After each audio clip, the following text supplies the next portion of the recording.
Buyers are backing out in the Orlando real estate market. After years of sellers having the upper hand in this market, we're noticing a big shift in the latter part of 2025. Buyers are walking away from deals, inventory is building up, and sellers are highly likely to cut prices and offer concessions to get their homes sold. This market is very much behaving like a buyer's market, but what exactly is happening to home prices?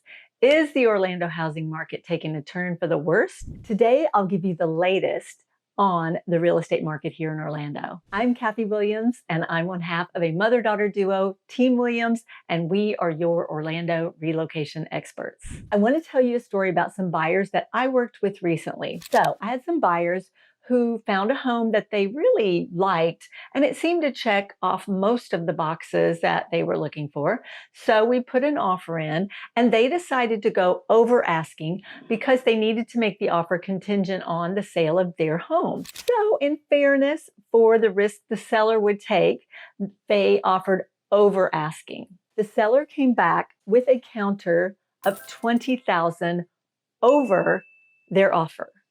I was dumbfounded. This home had sat on the market for over 30 days and they had just lowered the price. So why would they risk a good offer by countering $20,000 over my client's offer? Well, needless to say, we said no to their counter, and then they quickly accepted our offer. However, my buyers decided to walk away from the home. And it didn't feel right after that. And this is just one example of the odd things that are happening in this market right now. There was a time not too long ago where this scenario was definitely not happened. Back then, the sellers could have countered with throw in your firstborn child, and buyers might have said, oh, okay, but can we close on Friday? So why is this happening? Well, for one, inventory has been increasing steadily for a little over 2 years now. This is, of course, a result of the higher interest rates and home prices. The current amount of inventory on the market in Orlando is about 30% more than it was this time last year. So buyers have a lot more choices, and with those choices comes more power or more leverage during negotiations. I get people who ask me why perfectly good-looking homes are sitting for months, and this is why. More inventory results in more competition between homes and homes sitting on the market for longer. It's kind of like dating apps. Suddenly everyone's swiping left until the perfect one comes along. In July of 2024, the median time to contract was 20 days. In July of this year, homes sat on the market for 75% longer, or 35 days. Consequently, sellers have become more willing to provide a concession, a price cut, or even both.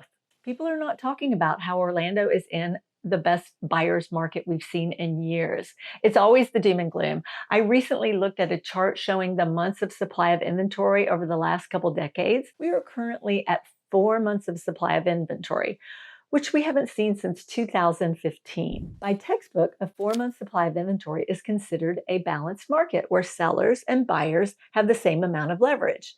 An inventory supply of 6 months or more is considered a strong buyer's market. However, in different ways, Orlando is acting like a strong buyer's market now, and there are some areas of the market in Greater Orlando that are definitely in a buyer's market by those textbook definitions. Going back to the example I gave earlier about the clients who walked away after the sellers made that crazy counter, if sellers and buyers truly had the same leverage everywhere, then we wouldn't see situations where buyers walk away from a deal just because they weren't getting what they asked for in the first place. I want to reveal something about interest rates that you can use to your advantage in this market. But first, I want to let you know we have a Greater Orlando relocation guide, and you can download this by clicking the link in the description box. This is a great resource for those considering moving to the Orlando area. It has info on areas to move, lifestyle schools, and just a lot more. So, now, how can you use interest rates to your advantage? Well, interest rates seem to be a huge perceived hindrance for buyers entering this market. I mean, let's be honest, interest rates have been scarier than a Florida summer electric bill. That's right. And many home buyers who are waiting on the sidelines for interest rates to come down. But let me tell you something. There's something that people don't realize. Because of the nature of this market and the ability for buyers to have more leverage, buyers can have a lower interest rate without having to wait for the rates to come down. So if you ask for a concession from the seller, which they are very likely to give, you can use that concession money to go towards a 2-1 rate buy down. And if you haven't heard of a 2-1 rate buy down, it basically means your rate would be 2 whole percentages lower the first year of owning your home and 1 percentage lower the second year of owning your home. And then the rate would return to that original rate that you qualified for when you bought the home. So for example, if you were approved for a 6.5% rate, your rate could be 4.5% the first year of ownership, 5.5% the second year, and then it would return to 6.5% by the third year. The idea of a 2-1 buy down is that in that 2 or 3 year time frame, you would refinance when the rate goes down. However, there is, of course, no guarantee that interest rates will go down below what you were originally approved for. But it's nice to have a lower payment those first couple of years of homeownership so that it's much easier to set money aside. Another option is to permanently buy down the rate. So this option would, of course, add to your closing costs. But if you ask the seller for a concession, it will help offset that cost. As promised, I wanted to share with you some of the areas of Greater Orlando that have the greatest price drops year over year. Overall, prices have held pretty well in Orlando, but there are certain pockets that have had a median price decrease overall year over year. And I will list here on the screen the areas from least to most price depreciation in the past year. And by year over year, I mean that I'm comparing the median sale price in July of 2024 to the median sale price in July of 2025. The latest local data that I have. Okay, so that's what we're working with. First, we have Castleberry, which is at 1% median price decrease. 1% isn't much, but some cities have much greater price decreases.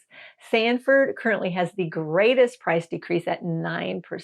So that's a big decrease. Claremont comes in second, Winter Park in third, and Longwood comes in fourth. So these are the areas that I would consider to be stronger buyer's market than in other areas of a greater Orlando. And these are ones to look at if you want to increase your chance of having more leverage in this market.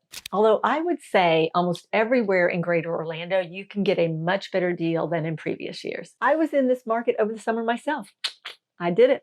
My husband and I recently purchased a home in Central Florida. We had been in Baldwin Park for 12 years and really loved it, but HOA costs had gone up a lot. And also we wanted to be and really needed to be in a single-story home. So we found a home that we really liked and got an accepted offer on a lovely pool home in Longwood, which is a suburb in Orlando, like one of the ones that had the price decreases. So I can tell you as a realtor, I bought a home in this market.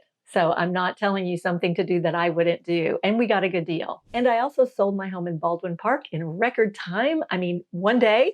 Well, it's because I know a really good realtor. But seriously, if you're considering purchasing a home in Greater Orlando, we'd be happy to help. You can reach me directly at the contact in the description box.